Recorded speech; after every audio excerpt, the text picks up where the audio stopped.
যদি চাওক আজি আমাৰ প্ৰমোদ বড়ো ডাঙৰীয়াৰ নিৰ্দেশ মতে মানে অল BTCত মানে যুৱ শাখা বা অন্যান্য শাখাসকলক মানে কাম কৰিবলৈ দিছে যে আৰু আজিৰ প্ৰগ্ৰামটো হৰিচিঙা সমষ্টিৰ যে যুৱ শাখাৰ আজি প্ৰগ্ৰামত মই আহি পালোঁ।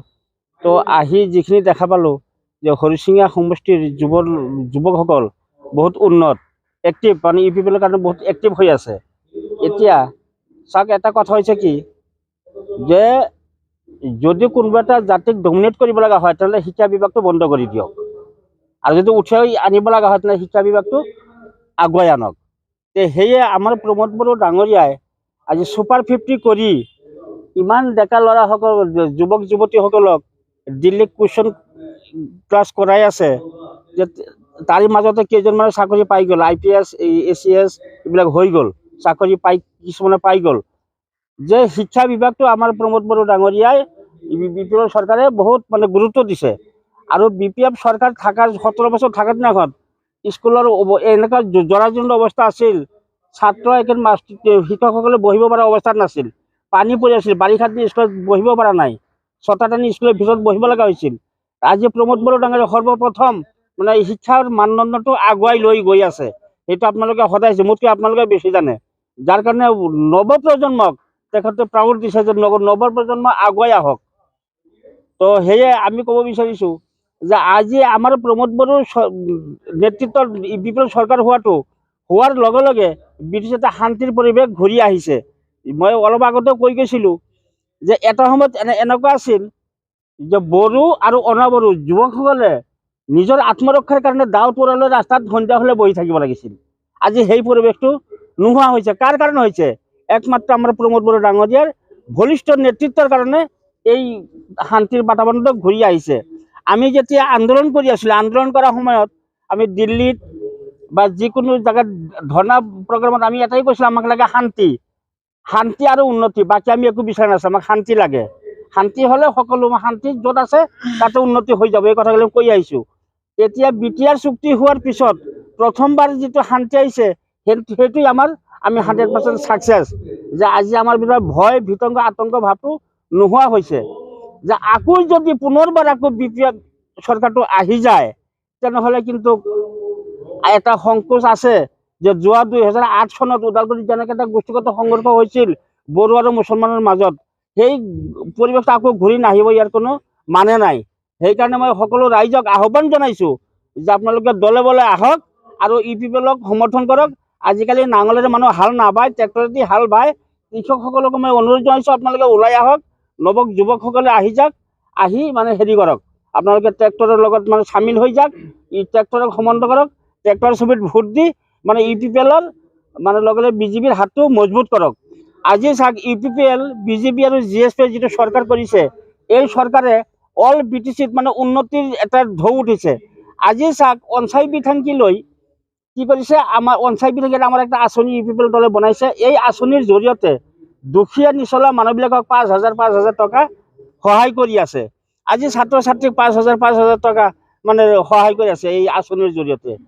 এতিয়া মাইনাওশ্ৰী বিধানকি এইটো মহিলা সেল্ফ হেল্প গ্ৰুপসকল মহিলাসকলক এডভান্টেজ কৰাৰ কাৰণে তেওঁ 75,000 টকা এটা অনুদান হেৰি কৰিছে। তাৰ 25,000 টকা বহুত সেল্ফ হেল্প গ্ৰুপে পাইছে, আৰু বহুতে পাব লগা আছে, আৰু ইতিমধ্যে আকৌ পাবও, আকৌ লিষ্ট বনাই আছে। ঠিক তেনেকুৱা প্ৰত্যেকটো জনগোষ্ঠীত কোনো বাছা বাছি সকলো জনগোষ্ঠীৰ সম অধিকাৰ সম মৰ্যাদা, কথা মতে কাম, যেনেকুৱা সম অধিকাৰ সম মৰ্যাদা তেওঁলোকে কাম কৰি গৈ আছে। কোনো জাতিৰ কোনো ভেদাভেদ নাই, হিন্দু মুছলিম বড়ো সকলো সমান অধিকাৰেৰে কাম কৰি আছে। আৰু মই আশা কৰোঁ সকলো ৰাইজক বিনম্ৰ অনুৰোধ জনাম যে আপোনালোকে সকলোৱে UPPক সমৰ্থন কৰি এই শান্তিৰ বাতাবৰণটো চিৰস্থায়ী কৰাৰ কাৰণে মই অনুৰোধ জনাই মোৰ বক্তব্য। এইটোতো হ'বই, তাৰমানে এইটো আমাৰ শান্তি এটা কথা আছে নহয়, য'ত শান্তি আছে তাতে উন্নতি আছে, য'ত শান্তি নাই তাতে উন্নতি নাই, নহয় জানো? শান্তি নাথাকিলে উন্নতি নহ'ব। আপুনি যদি শান্তি নাথাকে উন্নতি কৰে, আপুনি আজি চাওকচোন, ঘৰৰ পৰা যদি আপোনাৰ নিজৰ মিছেছৰ লগত অলপ খং কৰি গুচি আহে, দিনটো য'তে ঘূৰিব শান্তি নাপাব, কিন্তু কেতিয়া শান্তি নাপায়। কিন্তু য'ত শান্তি আছে তাতে হেৰি। আমি এটা সময়ত ধৰ্ণা দিছিলোঁ যে আমাক লাগে শান্তি আৰু উন্নতি, য'ত শান্তি হৈ আছে তাতে উন্নতি। আজি প্ৰত্যেকটো দোকানী তাৰ সোধক বন্ধ নাই কিয় হৈ গ'ল, কিবা কাৰণত আকৌ NLA জন্ম হৈ গৈছিল। আপোনালোকে গম পাইছে যোৱাকালি তামোলপুৰ সমষ্টিত NLA সভাপতি আহি নিজে আহি মানে তাক চিলেণ্ডাৰটো হৈয়ে গ'ল আৰু তেখেতে UPL দলত মানে প্ৰমোদ বড়োৰ নেতৃত্বত UPL চৰকাৰৰ মানে হেৰি চাই ভাল পাই তেওঁলোকে দলত UPL দলত জইন কৰিলে। আজি তেওঁলোকে UPL সদস্য হৈ কাম কৰিবলৈ ওলাইছে।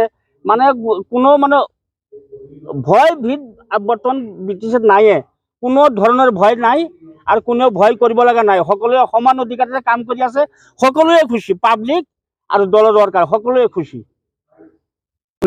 কি কয় ক্ষেত্ৰত এইটো ভাল কথা, পজিটিভলি আগতে পৰিৱৰ্তনৰ কথা কৈছিলে আৰু every move is positive move.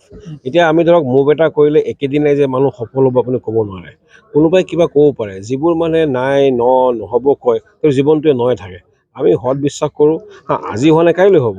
কেৱল কথাটো এইটোৱে চাওক, এইটোত এনেকুৱা হয় যে এজনে একেদিনে একে কাম কৰিব নোৱাৰে, it's a entire team effort. সকলো মানুহে, আৰু যদি আমি ধৰক সমাজ এখন পৰিৱৰ্তন কৰোঁ, আপুনি বা মই যদি ভাবোঁ যে নহয় আমাৰ কোনোবা MCLA আহি কৰিব কৰিব, সেইটোৱে 100% সত্য নহয়। জনতা হিচাপে নাগৰিক হিচাপে সকলোৰে দায়িত্ব আছে। তাৰপিছত হয় তেওঁলোকৰো জনা অধিকাৰ বা এটা সুপ্ৰশাসনৰ কথা কোৱা গৈছে। আপুনি জানে যে এতিয়া ভিতৰত এটা গুড গভৰ্নেন্সৰ কথা কৈছে। গুড গভৰ্নেন্স মানে যে জনতাৰ সহযোগ বা সহযোগিতা, পাৰ্টিচিপেশ্যন। আৰু যিমানেই আপোনাৰ চাব পাব্লিক পাৰ্টিচিপেশ্যন হয় সিমানে ট্ৰেন্সপাৰেঞ্চিটো বাঢ়ি থাকে, মানে স্বচ্ছতাটো বাঢ়ি থাকে। আৰু স্বচ্ছতা বাঢ়ি থাকিব, সুপ্ৰশাসন থাকিব মানে ৰাইজৰ কাৰণে ভাল। তাৰ মাজত কেতিয়াবা 2-এজন ব্যক্তি থাকে, তেওঁলোকে অলপ চিঞৰ বাখৰ কৰে। কাৰণ আপুনি চাওক, সকলোকে সন্তুষ্ট কৰিব গ'লে 2 মানুহ থাকিব নোৱাৰিব। কিন্তু তেনেকুৱা নহয়, আমি এজনৰ কাৰণে নহয়, গোটেই আমি সেই ধৰক 99.99 চাব লাগিব। আমাৰ কাৰণে হৈছে খুব সাধাৰণতে সুন্দৰভাৱে ল'ৰা ছোৱালী হওক, যুৱক যুৱতী হওক, ডেকা আমাৰ য়ং ফ্ৰেণ্ডছ হওক, ইভেন এল্ডাৰলি পাৰ্চন হওক বা যিখিনি বৃদ্ধ, তাৰ উপৰিও চাব যে ইভেন ফিজিকেলি চেলেঞ্জ। আমাৰ কথা যে কোনো যাতে বাদ পৰি নাযায় তাৰ বাবে সকলোকে একেলগে লৈ কাম কৰি থকা হৈছে।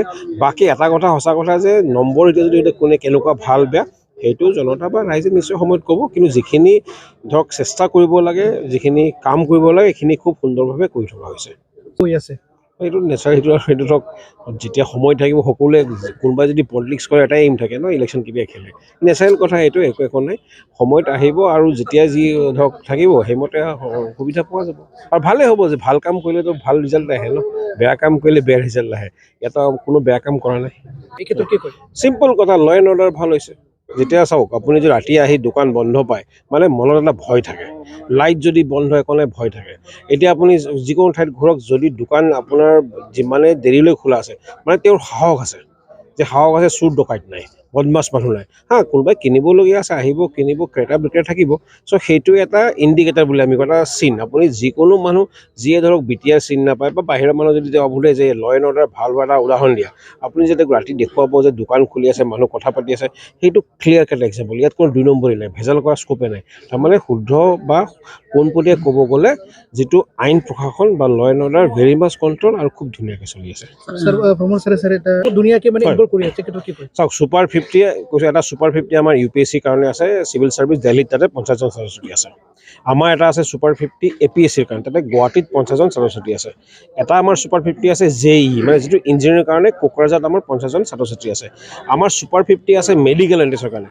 ইয়াতকৈ ভাল যিসকল সাধাৰণতে ধৰক অলপ দুখীয়া ঘৰৰ বা আৰ্থিকভাৱে যিবোৰ সবল নহয়, তেওঁলোক এটা সহায় সহযোগিতাৰ কাৰণে এনেকুৱা পদক্ষেপ লৈছে। আৰু কিছুমান ধৰক ইয়াৰ উপৰিও আমাৰ SSC, বেংকিং আৰু ৰেলৱেজৰ কাৰণে আমি আৰু অলপ পৰিকল্পনা কৰি আছোঁ। কাৰণ সকলোৱে ধৰক ডাঙৰ বিষয়া হ'ব নোৱাৰে, অফিচাৰ হ'ব নোৱাৰে। কাৰণ আমাৰ কথা যে আপুনি কোৱাৰ নিচিনা ছাত্ৰ ছাত্ৰীসকল, যুৱক যুৱতীসকল এংগেজ হৈ থাকিব লাগে। এংগেজ হোৱা মানে সদায় পজিটিভ থিংকিং। কোনোবাই খেলৰ জৰিয়তে হ'ব, কোনোবাই মিউজিক হ'ব, এতিয়া আমাৰ লিটাৰেল ফেষ্টিভেল হ'ব গৈ আছে, ফ'ক কালচাৰ হ'ব গৈ আছে। তাৰমানে এটাই কথা যে BTRত হেপেনিং পজিটিভলি, যাতে মানুহে ভাল পায় আৰু এটা যোগাত্মক এটা ইক'চিষ্টেম এটা গঢ় লৈ উঠে। বেইজিঙত আপোনালোকে জানে, যিসকলে গৈছে গম পায় কি হয়। ক'ত বোলে মই ইমান ভালকৈ নাজানো, জানো হেলিকপ্টাৰ আনিছিল, কিবা আনিছিলে, তাৰপৰা কি হ'ব? তাৰ পৰা সেনেকুৱা ফেষ্টিভেলৰ পৰা এজন দুজন মানুহৰ ব্যক্তিগত লাভ হয়। এডুকেশ্যনে গোটেই সমাজখনক লাভ কৰে। আৰু আমাৰ উদ্দেশ্য এজন বা দুজন মানুহক সহায় কৰা নহয়, আমাৰ উদ্দেশ্য এণ্টায়াৰ BTRৰ প্ৰত্যেকজন মানুহ সুস্থ হওক, সবল হওক আৰু ইয়াৰ মূল মন্ত্ৰই শিক্ষা।